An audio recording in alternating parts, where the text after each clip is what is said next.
The wealth of a once great nation has been just out of reach for 400 years. It has inspired the search for Inca treasure.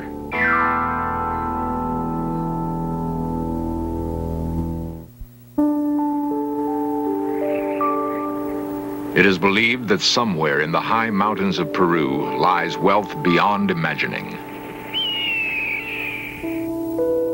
Gold, the lost treasure of a great empire. The empire was called Tawantinsuya, Kingdom of the Inca. White men called it something else. For them, it was El Dorado. They found that the fabled cities of gold were real. But if the mountains could speak, they would tell a sad story. A story of lust and greed and treachery. But men have not learned to read the wind or the cry of great birds that soar over lost kingdoms. The secret is safe for a while yet. The green world between the peaks has not given up the treasure of the Incas. Men still search, some out of love for the past, some out of love for gold. Now the in search of cameras come closer than men have been before to the heart of the mystery of the great Inca treasure.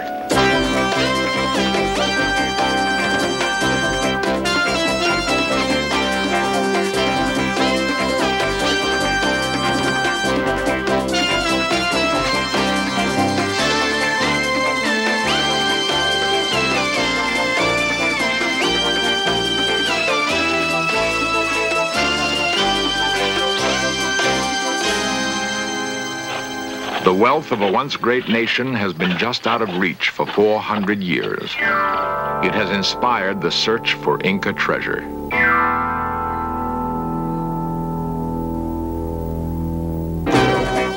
This series presents information based in part on theory and conjecture.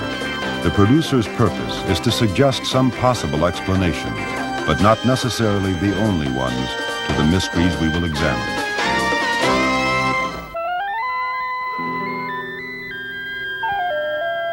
The great spine of the Andes Mountains accents one of the most diverse environments in the world. It is a land of many wonders, which has attracted the curious and the greedy for centuries.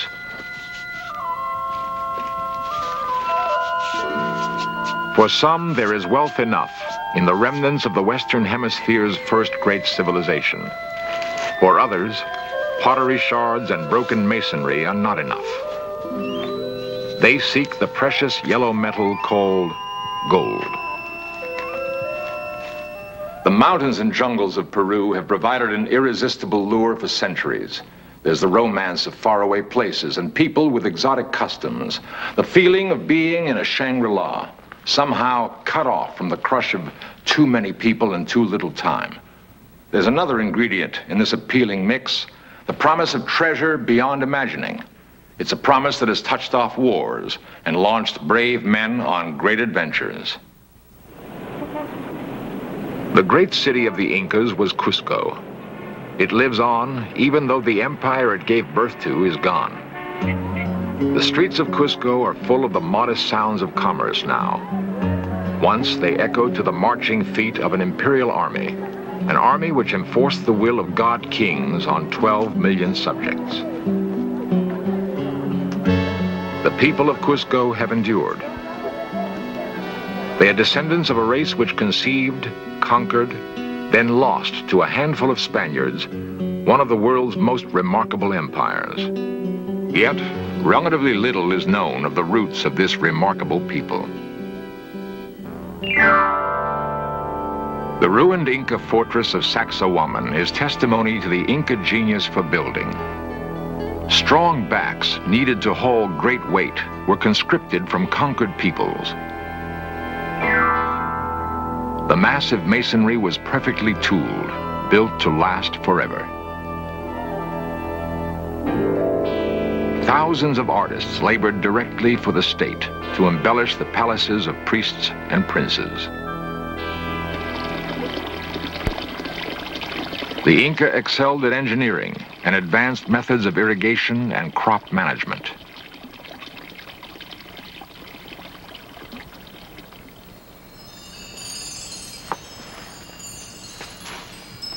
Even in death, the Inca were a proud and disciplined race. At the National Museum of Anthropology and Archaeology in Lima, Dr. Edward Verstellen and his colleagues inspect an Incan mummy. Much of what is known about Inca civilization comes from studying graves. The things a person considered important in death say much about how he lived his life.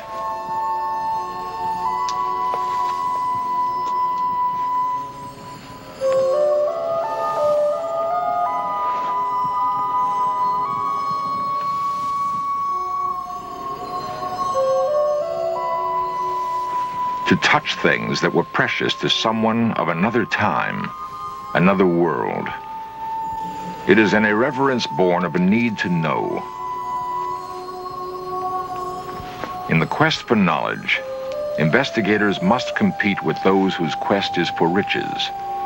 There's a thriving black market in Inca gold and artifacts. This Inca might have lived in glorious times. He might have seen an empire created in less than 30 years, or witnessed the arrival in 1527 of a Spaniard named Francisco Pizarro. That arrival was barely 100 years from the Inca's explosion of conquest. But for the empire, that was all the time there was to be. In one of the most amazing events of history, the great and mighty of the Inca nation would vanish into the jungle, driven into oblivion by 180 men in rusting Spanish armor. Hiram Bingham was one of many who would devote part of his life to following the blurred trail left by the Inca. The young Yale archaeologist and explorer entered the Andes in 1910.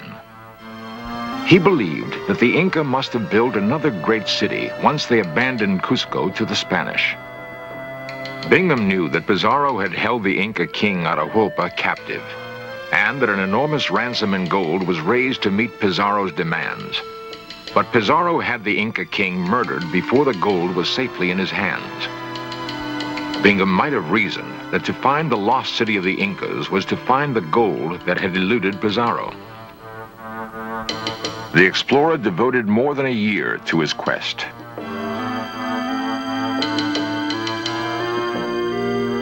Then, one insufferably hot day in July 1911, Bingham thought he'd found the mythical city.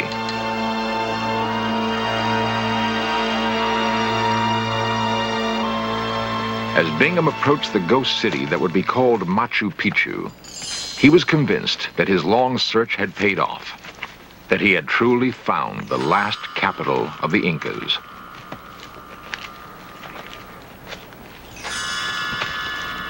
He found temples, but no hoard of treasure.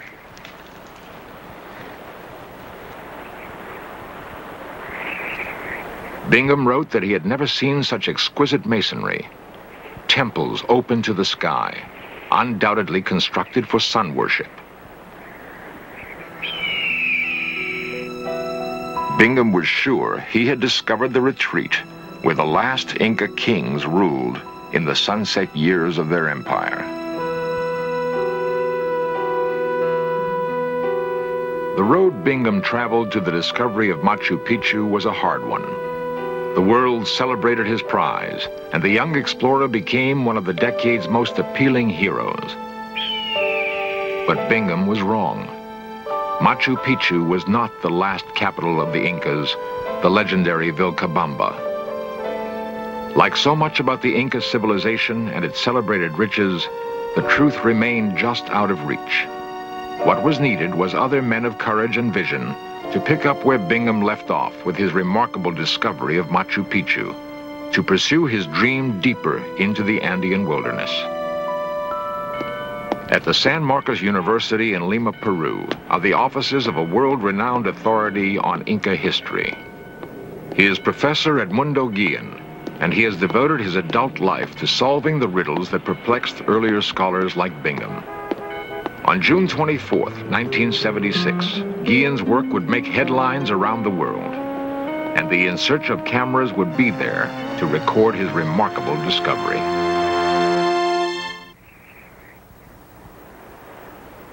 In a quiet valley of the Rio Pampacona, northeast of Cusco, the stage is set for one of the great modern feats of exploration. It is 1976, and men have traveled to the moon in spaceships. But to travel here means saddle sores, blistered feet, and aching muscles. For Edmundo Guillen, it is a small price to pay. Together with 10 colleagues from Peru and Poland, he is setting out on a great adventure.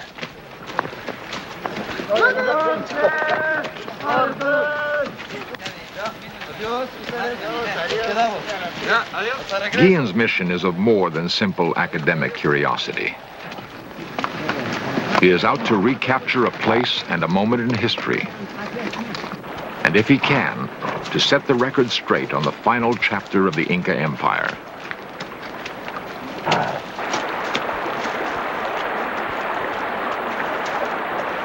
The popular belief is that Pizarro's murder of the Inca king Atahualpa brought the old empire instantly to its knees. Guillen thinks that murder was just the beginning of the end for the Inca.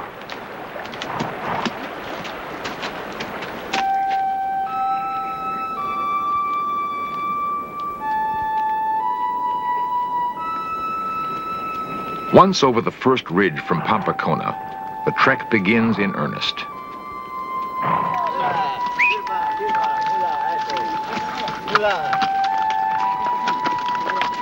Hiram Bingham saw this country before Edmundo Guillen was born. He gloried in its breathtaking beauty and struggled valiantly to unlock its mysteries. But Bingham did not have the blood of Incas in his veins. Guillen does.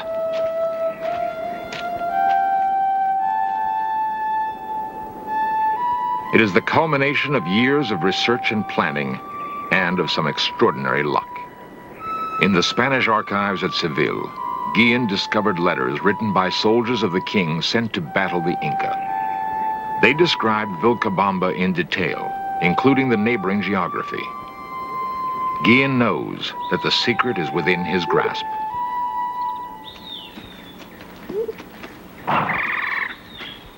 One Spanish soldier wrote, "When I entered Vilcabamba, the city was desolate. The palace of the Inca burned. The food storages sacked." The letter was dated June 24th, 1572. Guillen vows he will re-enter Vilcabamba on the same day of the same month.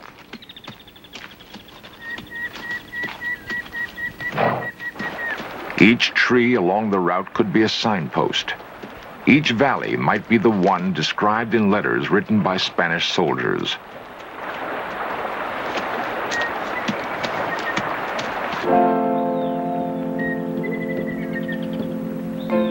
The painstaking research is paying off for Guillen and his band. There are minor discoveries to be made almost every day of the long trek. Tantalizing portents of what may lie beyond the next stream, over the next ridge. Along a river named on no map, Guillen and his band are intrigued by what seems to be a cave entrance.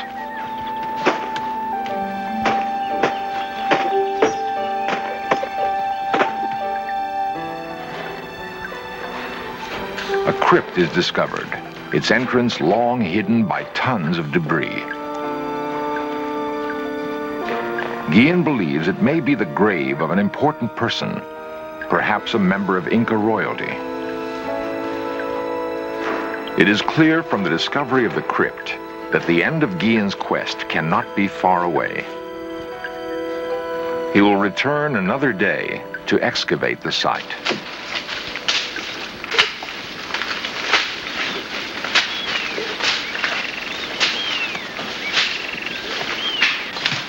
Great effort is still required if the last chapter to the Inca Empire is not to be written from the memoirs of some long-dead Spanish priest who may have been angered because proud savages worship the sun.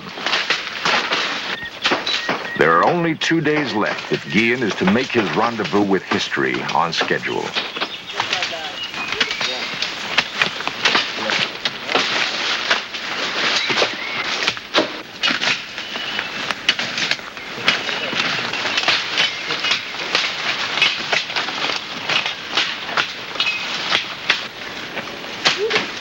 It is here, just as Guillen knew it would be. Vilcabamba at last. For everyone involved, it is the culmination of a great dream.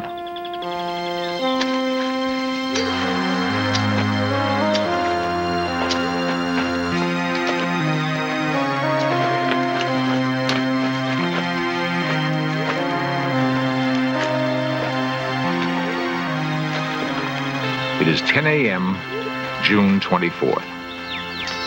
Precisely 403 years have passed since soldiers of Spain sacked this city.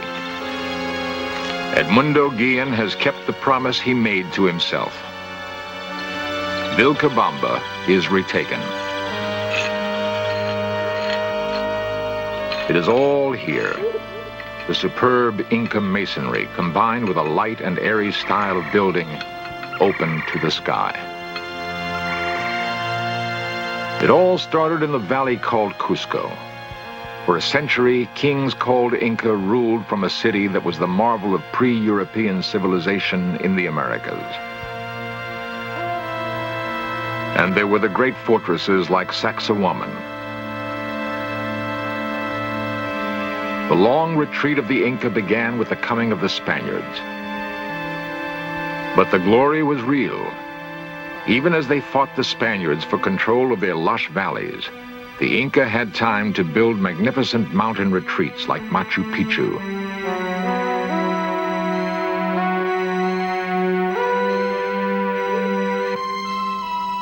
Guillen believes he has at last discovered the real thing, larger by far than Machu Picchu.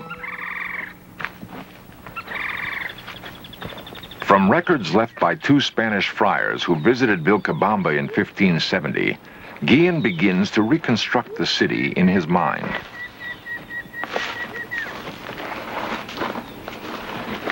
The roofing tiles he finds are evidence that the city was built late in the Incan imperial era.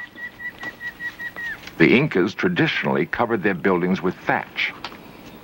The Spanish introduced tile.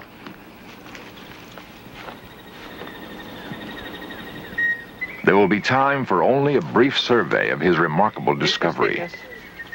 Later, others will come to assist with the detailed excavation necessary to piece together the last years of Inca greatness. The trained eye finds much evidence which helps date the construction of the long-hidden city. Almost everything Guillen finds seems to have been built about the same time. He feels this is a clear indication that Vilcabamba was hastily constructed as a refuge from encroaching Spanish soldiers. Yet the city's waterworks are as sophisticated as any in Cusco. After 400 years, they still work.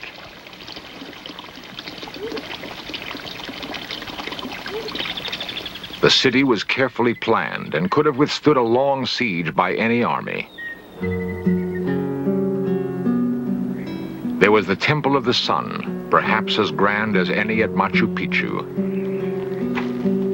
Guillen finds evidence that it was faced with solid gold. Sun temples were both centers of worship and astronomical observatories. The placement of stones aided the Inca in studying the movement of stars. Their knowledge of astronomy was remarkably advanced. The Inca were remarkable builders, yet they never standardized their tools or techniques. They were familiar with higher mathematics and never invented the wheel. Like everything else Guillen has learned about the Inca, Vilcabamba will probably raise as many questions as it answers. The layout of the city seems to match the descriptions Guillen uncovered in the Seville archives. The discovery clearly puts Inca history in a different light. The Inca did not give up their empire lightly, Guillen believes. Time and their gods were against them, and they lost it all after a struggle Guillen estimates lasted some 40 years. Still, it is good to be home.